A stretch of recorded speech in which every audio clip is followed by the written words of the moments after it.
Hola a todos, mi nombre es Asier Alonso Pinillos. Actualmente trabajo como enfermero de emergencias Osakidetza en el País Vasco. Y en primer lugar agradecer a Tesis y en especial a Elvira el poder estar aquí con todos vosotros. Es un placer tener unos breves minutos en estas jornadas internacionales, y más para alguien que es de Bilbao, la capital mundial. Sobre todo para daros unas pinceladas de lo que para muchos de nosotros es una pasión, la asistencia a las urgencias en el medio natural.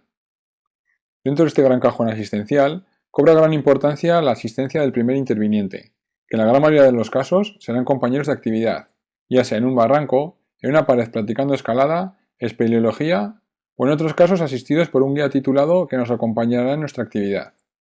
Pero, ¿por qué le damos los profesionales sanitarios tanta importancia a esta primera asistencia?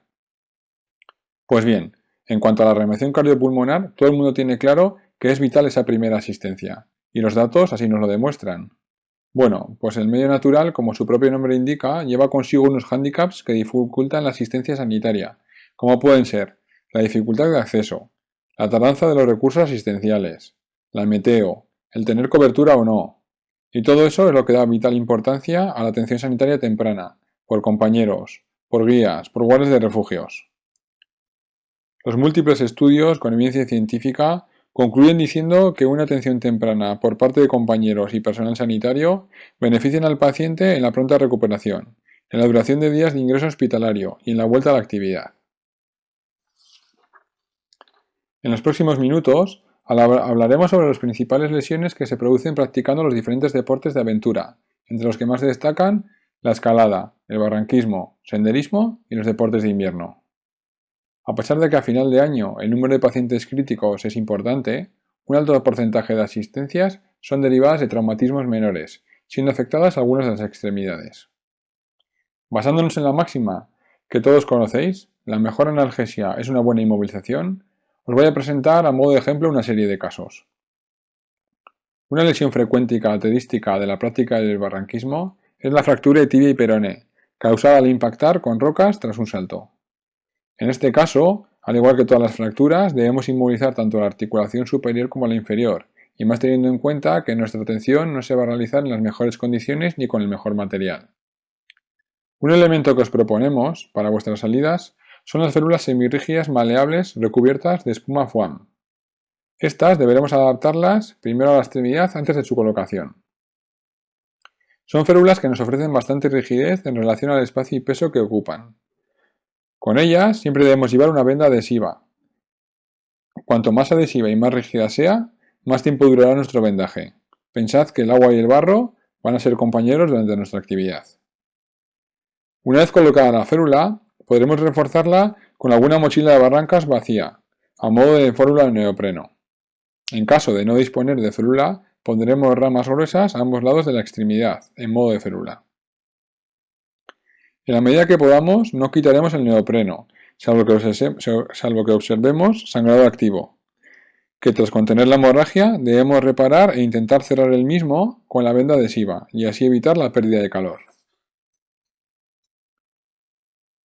En cuanto a la retirada de casco en los deportes de montaña, no entraña gran dificultad puesto que se accede de manera muy fácil al paciente. Se realizará la misma técnica que la retirada de casco de moto y procederemos a inmovilizar el cuello mediante ropa enrollada, mangas de neopreno. También podremos usar la férula de foam maleable. Otra lesión muy característica que comparte la práctica del barranquismo con la escalada son las luxaciones acromioclaviculares y la luxación anterior de hombro. Estas se producen por la caída directa sobre el hombro en escalada o por la caída con el brazo en abducción en barrancos. En la mayoría de los casos valdrá con inmovilizar el brazo en posición antiálgica sin que se contacte con el cuerpo. Se puede colocar una prenda de ropa entre ambos. La decisión de reducir una luxación dependerá del entrenamiento que se tenga y no lo aconsejamos a primeros intervinientes sin experiencia. La inmovilización con venda adhesiva sobre el neopreno es la técnica más común, utilizando métodos como el que os comentamos, el de Belpeau. Esta misma técnica la utilizaremos para fractura de húmero proximal, fractura de escápula y luxación glenohumeral. Comenzando por la parte posterior del hombro, hacia el codo, dando tensión al vendaje para evitar la caída de la extremidad luxada y reducir el dolor. Importante que la mano en la extremidad luxada mire hacia el hombro opuesto para evitar edemas, favoreciendo así el retorno venoso. En caso de no disponer una venda autoadhesiva, podemos poner una manta térmica a modo de pañuelo cabestrillo. En todos los casos, intentaremos sacar al paciente del medio acuático para evitar la hipotermia y trabajar con comodidad. Más lesiones frecuentes del miembro superior son las fracturas de escafoides en practicantes de snowboard y el desgarro del ligamento colateral cubital, lo que se llama el pulgar del esquiador. En ambos casos, inmovilizaremos en posición funcional y de menor dolor con nuestra venda adhesiva. En ocasiones es frecuente necesitar más vendas y más células o elementos rígidos. Acordaos de reunir todo el material posible solicitándolo a grupos que se encuentran cerca. Hoy en día no es difícil encontrar este material en botiquines de muchos guías y deportistas. Una vez inmovilizado, en ocasiones es necesario transportar el herido a otra zona, si lo vemos seguro y estamos capacitados, claro, para sacarle del agua, para que entre en calor, para ahorrar tiempo a los rescatadores. En este caso os presentamos dos métodos que son de gran ayuda utilizando la cuerda de escalada o de barrancos. En el primer caso, el cacolec de cuerda, para una o dos personas. Enrollaremos la cuerda en anillos, abriremos la madeja en dos y la pasaremos por las piernas del accidentado para finalmente cargarlo en la mochila. En segundo caso, os enseñamos cómo confeccionar una camilla con nuestra cuerda de escalada de barrancos. Como podéis observar, se trata de realizar una valoración del accidentado siguiendo un método habitual como el ABCDE, y sin ser MacGyver, adaptar tanto el material de escalada como el botiquín y así atender al accidentado lo más parecido y funcional a los dispositivos de uso profesional.